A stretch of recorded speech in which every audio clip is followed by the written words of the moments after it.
നമ്മൾ വീട്ടിലെന്നും പട്ടികളെയൊക്കെ വളർത്താറുണ്ട്.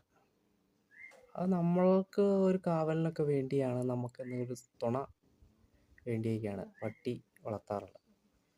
ആ പട്ടി ഒരു പേ പിടിച്ച് സത്യം മറ്റുള്ളവരെ കടിക്കുന്നവർ ഓക്കെ, നമുക്ക് അവരെ നിയന്ത്രിച്ച് നിർത്താം. പക്ഷെ നമ്മളെ തന്നെ കടിക്കുന്ന പട്ടിയായാൽ നമ്മളെന്ത് ചെയ്യും? അത് പേ പിടിച്ചിരിക്കുന്ന ഒരു പട്ടി നമ്മളെ തന്നെ കടിക്കാൻ വന്നു കഴിഞ്ഞാൽ നമ്മുടെ നേരെ കുരയ്ക്കോ കടിക്കോ എന്നാൽ നമ്മളെന്ത് സാധാരണ എന്ത് ചെയ്യാൻ? അത് സഹി കിട്ടുകയാണെങ്കിൽ ഒന്ന് കൊന്നു കളയും, അല്ലെങ്കിൽ കിടന്ന് ഉപേക്ഷിക്കും.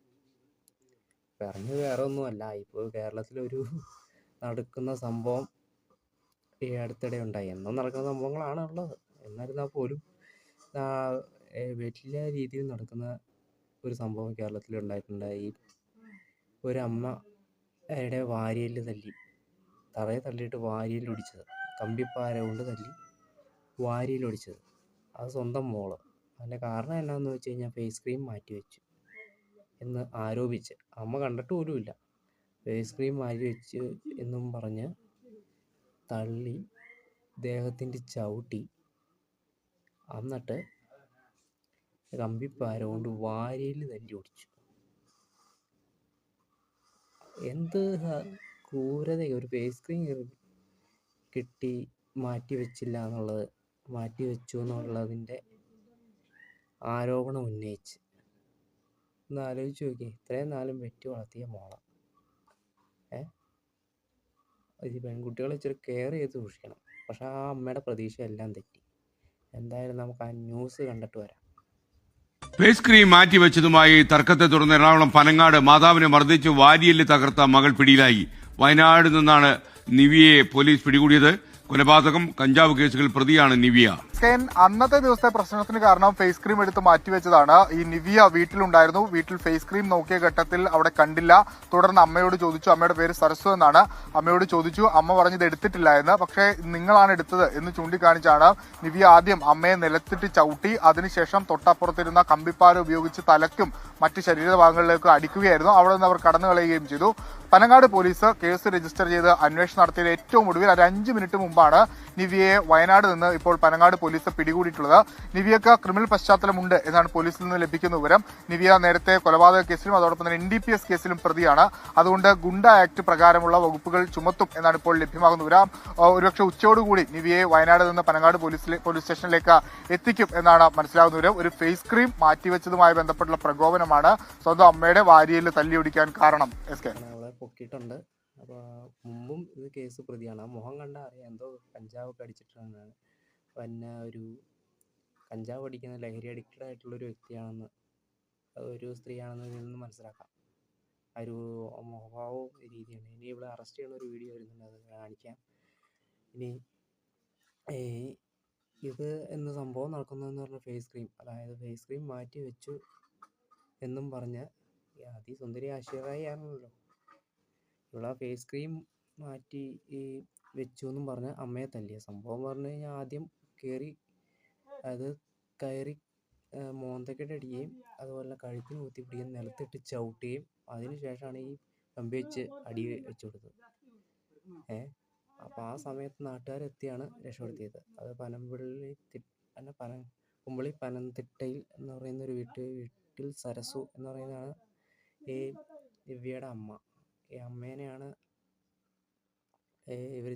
നിവ്യ കിടന്ന് ഈ പെണ്ണ് കയറി ചവിട്ടി വാരിലിട്ട് കമ്പിപ്പാര വെച്ച് അടിച്ചത്. അപ്പം എന്തുമാത്രം മൃഗീയതയായിരിക്കും എന്നറിയില്ല, എങ്ങോട്ട് പോകണമെന്നറിയില്ല കേരളം. ഇത് കണ്ട് ലഹരിയുള്ളൂ. എന്തിനാണ് പിന്നെ ഇതിന്ന് സത്യം പറഞ്ഞാൽ ഇത്രയും കാലം ജീവിച്ചത് ആ അമ്മയുടെ എന്തോ ഒരു ആയുസിൻ്റെ ബലം കൊണ്ടാണ്. അല്ലെങ്കിൽ പണ്ടേ അത് തീർന്നേനെ, പണ്ടേ ഇവള് തീർത്തേനെ. ഇവൾക്കൊരു ഭർത്താവുണ്ട്. ഭർത്താവുമായിട്ട് അകന്നു കഴിഞ്ഞാൽ അയാൾ രക്ഷപ്പെട്ടു എന്ന് വേണമെങ്കിൽ പറയാം.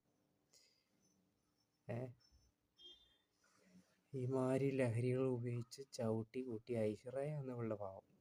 എന്നിട്ട് ഇവള് മുമ്പും കൊലക്കേസ് പ്രതിയാണ്, ഗുണ്ടാക്ട് പ്രകാരമുള്ളതാണ്. പക്ഷെ എങ്ങനെ ഈ അമ്മ ഇവരുടെ കൂടെ എങ്ങനെ ജീവിക്കുന്നു? അതിപ്പോൾ എൻ്റെ പൊന്ന്, ആ അമ്മയുടെ ചെറുതായിരിക്കും. നമ്മൾ കണ്ട ഭാഗം മാത്രമാണ് കണ്ടത്. അതായത് നമ്മൾ ഈ ഫേസ് ക്രീം ഈ വാർത്ത അറിഞ്ഞ് ഞെട്ടലോടെ. ഇതിനു മുമ്പ് എത്ര പീഡനങ്ങൾ ആ അമ്മ അനുഭവിച്ചിട്ടുണ്ടാവും നമുക്ക് ഊഹിക്കാൻ കൂടെ പറ്റില്ല. അത്രയ്ക്ക് ക്രൂരപീഡനങ്ങളൊക്കെ ആയിരിക്കും ഏൽപ്പിച്ചിട്ടുള്ളത്. പിന്നെ ഭർത്താവ് ഉപേക്ഷിച്ച് പോയി എന്നൊക്കെ പറഞ്ഞു. ഭർത്താവായിട്ട് അകന്നു കഴിയുകയെന്ന് പറഞ്ഞു. ഉള്ള ജീവനും കൊണ്ട് അയാൾ രക്ഷപ്പെട്ടതാണ്. അയാൾ രക്ഷപ്പെട്ടു പോയി. രക്ഷപ്പെട്ടു എന്നേ ഞാൻ പറയുന്നുള്ളൂ. അതിന് കുഞ്ഞുങ്ങളൊന്നുമില്ല. അതുണ്ടാവാതിരിക്കുന്നത് അതിലും നല്ലത്. അല്ലെങ്കിൽ അതിനെ ഇട്ട് ഇവിടെ അടിച്ചു കൊല്ലും. ഫേസ് ക്രീം കാണാൻ പറ്റിയില്ല എന്ന് പറഞ്ഞിട്ട്. അതുകൊണ്ട് അതായത് ഇവിടെ പിടിക്കുന്ന രംഗം, ആ രംഗം ഒന്ന് പ്ലേ ചെയ്യാം. കണ്ടു.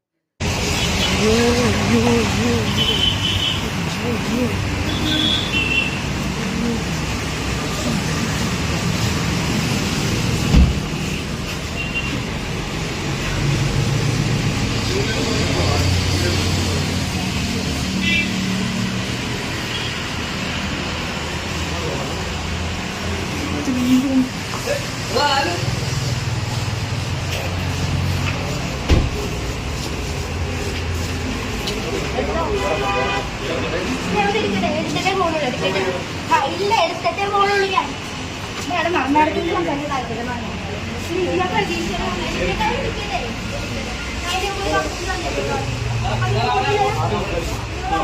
ഒരു കൂസലും ഇല്ല. ഇത് പക്കാ ക്രിമിനലാണെന്ന് ഇതിൽ നിന്ന് തന്നെ മനസ്സിലാക്കാം. പക്കാ ക്രിമിനൽ തന്നെയാണ് ഇവിടെ പോലുള്ളത്. ഇതുപോലുള്ള ശൂർപ്പണകമാരെ ഒന്നും വെച്ചുകൊണ്ടിരിക്കരുത്. ആ ശൂർപ്പണക ചെയ്ത പോലെയൊക്കെ ചെയ്തു വിടണം. പറഞ്ഞാൽ കൂടിപ്പോവല്ലേ സ്ത്രീവിരുദ്ധയായിപ്പോവും. അതുകൊണ്ട് കൂടുതൽ വിഷയങ്ങളിലേക്കൊന്നും പോകുന്നില്ല. ഇതുപോലുള്ള ലഹരിക്ക് എത്രത്തോളം അടിമപ്പെടുന്നു എന്നാണ്. അതിപ്പോൾ ഒരു വിധത്തിൽ കുറ്റം പറയണതല്ല അമ്മേനെ. സരസു എന്നാണ് അമ്മയുടെ പേര്. അമ്മേനെ കുറ്റം പറയുന്നതല്ല. പക്ഷെ ഒരു വളർത്തുദോഷം ഒരു കാരണമായിട്ട് ഇതിന് തീർന്നിട്ടുണ്ട്. അത്ര ലഹരിക്ക് അടിമയാണ് കേസുണ്ടെന്ന് അറിയാം. ഇതിന് ചെറുപ്പം തൊട്ടേ ഇത് വളർന്നു വരുന്ന സാഹചര്യങ്ങൾ അതൊന്ന് ശരിക്കും ശാസനയിൽ വളർത്തിയിരുന്നെങ്കിൽ ഒരു പക്ഷേ ആ കുട്ടി നന്നായേനെ. പറഞ്ഞിട്ട് എന്തോ കൃതക്കുറവുകൊണ്ടായിരിക്കാം. നാട്ടുകാരാണ് ഈ തല്ലി സംഭവം കൊണ്ടുവന്ന് ആശുപത്രിയിൽ എത്തിച്ചത്. അപ്പോൾ ഇവളുടെ ഒരു ധിക്കാരം നോക്കുക. ഇനി നാളെ ഇവള് ഇറക്കും. ഇതുപോലുള്ള രാക്ഷസിമാരൊക്കെയാണ്. ഇത് ആണുങ്ങൾക്ക് മാത്രമല്ല ആപത്തുള്ളത്. സ്ത്രീകൾക്കും വീട്ടിലുള്ളവർക്കും ഇതുപോലുള്ളവന്മാർ തന്നെ ആപത്താണെന്നുള്ളത് ഈ ന്യൂസിലൂടെ നമുക്ക് മനസ്സിലാക്കാം. ഇപ്പം എല്ലാവരെയും പെണ്ണുങ്ങളെ മാത്രം കുറ്റപ്പെടുത്തി പറയല്ല. എന്നിരുന്നാൽ പോലും ഇതുപോലെ എണ്ണങ്ങളൊക്കെ ഉണ്ട്. കഷായം, രേഷ്മ, ഇവള്, നിവ്യ. അപ്പോൾ തീർച്ചയായിട്ടും ഇതിനെതിരെ നല്ലൊരു കുറ്റം ചുമത്തിയിട്ടുണ്ട്. തീർച്ചയായിട്ടും ഇവളെ പോലുള്ള ആൾക്കാരെ ഒന്ന് കാപ്പ് കുത്തുക, അല്ലെങ്കിൽ അവള് ജയിലിൽ ഒരു വധശ്രമമായിട്ട് കൂട്ടാം. വധശ്രമം കൂട്ടി ഇവളെ എത്രയും കൊലക്കേസ് പ്രതിയെന്നും പറയുന്നുണ്ട്. അപ്പം 3 കേസുകളൊക്കെ ഒരു ശക്തമായിട്ട് ഇവള് പുറത്ത് വരാത്ത രീതിയിലൊന്ന് ആക്കി തരണമെന്ന് എനിക്ക് സംവിധായകരോട് നിയമപാലകരോടൊക്കെ പറയാനുള്ളൂ. ഇറങ്ങിക്കഴിഞ്ഞ് കഴിഞ്ഞാൽ നാളെ അമ്മ ജീവിച്ചിരിക്കുമെന്ന് പോലും അറിയത്തില്ല. ഭർത്താവ് എങ്ങനെയോ രക്ഷപ്പെട്ടു. പക്ഷേ ഒരു അമ്മയ്ക്ക് എത്ര കാലം പിടിച്ച് നിൽക്കാൻ പറ്റും?